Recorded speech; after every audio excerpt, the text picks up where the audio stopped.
Your home equity is not a piggy bank. It's more like a toolbox. And if you use the wrong tool, you can turn a simple project into a financial Home Depot trip from hell. So let's break this down.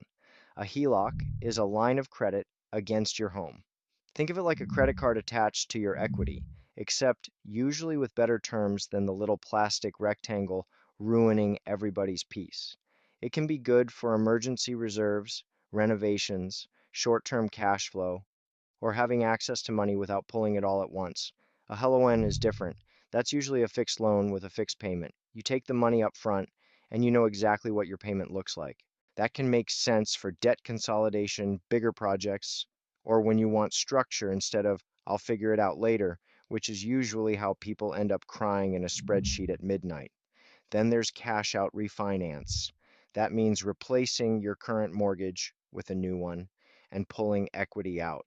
This can be powerful, especially if you're consolidating high interest debt, renovating, investing, or cleaning up your monthly cash flow.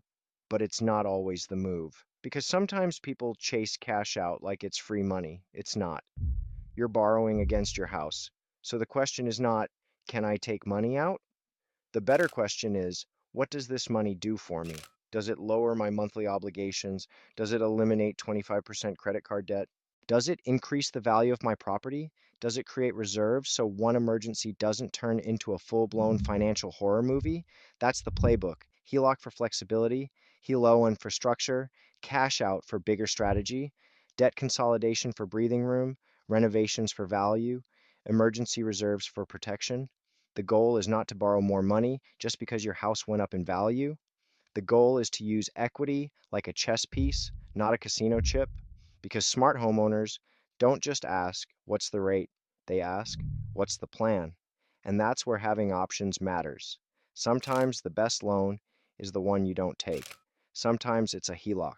Sometimes it's a fixed second. Sometimes it's a cash out refinance. And sometimes the smartest move is to wait. So before you start tapping equity because TikTok told you your house is an ATM, have someone run the numbers correctly. If you want to know which equity option actually makes sense for your situation, send me a message. I'll help you look at the numbers, the strategy, and the part most people skip, the consequences.